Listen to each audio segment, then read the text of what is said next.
Assalamualaikum warahmatullahi wabarakatuh. Kami dari kelompok 5 akan menjelaskan materi tentang Reforming Controlled Foreign Corporation atau CFC di Indonesia.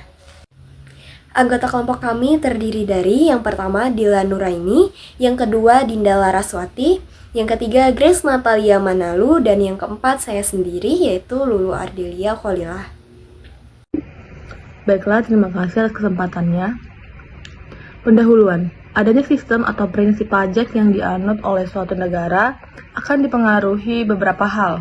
Hal tersebut memberikan dampak bagi wajib pajak untuk menanamkan modal di berbagai negara dalam jangka panjang. Dengan cara ini, perusahaan yang ada di negara asal, biasanya disebut home country, bisa mengendalikan perusahaan yang ada di negara tujuan investasi atau biasanya disebut host country, baik sebagian ataupun seluruhnya. Penerapan dan perlakuan terhadap ketentuan peraturan perpajakan CFC di Indonesia pada pelaksanaannya cukup sulit. Hal ini disebabkan diantaranya adanya kelemahan dalam peraturan perpajakan dan juga perbedaan peraturan perpajakan internasional yang berlainan di setiap negara. Metode penelitian penerapan Controlled Foreign Company atau CFC rules di Indonesia ada dua, yaitu dengan studi pustaka atau library research dan studi lapangan atau field research. Praktek penghindaran pajak melalui Reforming Controlled Foreign Corporation atau CFC, permasalahan yang timbul dengan adanya CFC yaitu dapat ditarik dari penghasilan yang diperoleh WPDN. Dengan mengakui penghasilan worldwide income, maka sistem self-assessment yang dilaksanakan oleh WPDN harus diperhatikan oleh pihak Fiskus. Ini merupakan masalah administratif bagi pihak Fiskus. Rekayasa penghindaran pajak biasanya dilakukan atas passive income atau bunga dividen dan royalti, karena penghasilan tersebut paling mudah dialihkan atau diakumulasi pada CFC di tax haven. Rekayasa tersebut dapat mengurangi penerimaan pajak domestik karena penghasilannya ditransfer ke negara di mana CFC berada. Selanjutnya yaitu praktek penghindaran pajak dengan cara penangguhan pajak atau deferred tax. Penangguhan pajak atau deferred tax adalah sebuah mekanisme akuntansi yang timbul akibat perbedaan waktu pengakuan pendapatan atau beban antara aturan perpajakan fiskal dengan standar akuntansi keuangan komersial. Perbedaan ini kemudian mengakibatkan timbulnya beban pajak tangguhan atau deferred tax expense atau manfaat pajak tangguhan atau deferred tax income yang akan mempengaruhi jumlah pajak yang harus dibayar di masa depan. Kemudian pengalihan transfer of intangible property yaitu royalty. Royalty adalah pembayaran yang diberikan atas pengakuan hak atas kekayaan intelektual atau aset tidak berwujud lainnya. Sementara pengalihan transfer of intangible property yaitu pengalihan transfer of intangible property merujuk pada proses pemindahan hak atas aset tidak berwujud dari satu pihak ke pihak lainnya.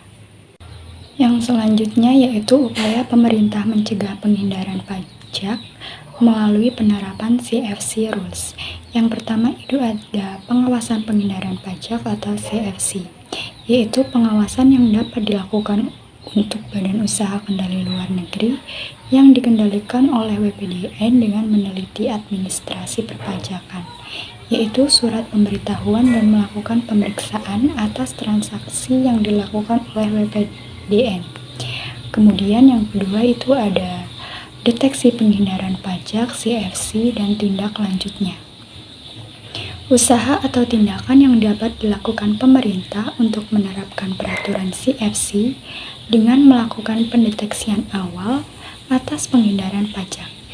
Ini merupakan salah satu wujud untuk pengontrolan atas sistem self-assessment yang dilakukan oleh wajib pajak.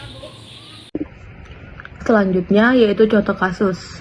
Salah satunya contohnya kasus PT Adaro yang memiliki badan kendali di luar negeri, yaitu Cold Trade Service International Pta Ltd yang berkedudukan di Singapura. Cold Trade bukan hanya sekedar afiliasi dengan PT Adaro, tetapi pemegang sahamnya pun sama. PT Adaro melakukan negosiasi yang tidak arm's length dengan call trade yang menguntungkan pihak pemegang saham dan merugikan negara.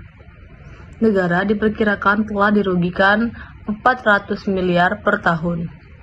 Coltrade adalah perusahaan yang didirikan pemegang saham PT Adaro untuk mengelabui rejim perpajakan di Indonesia.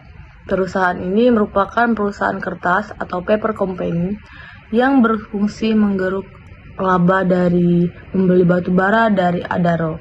Kondisi seperti ini tidak asing lagi terjadi di negara Indonesia.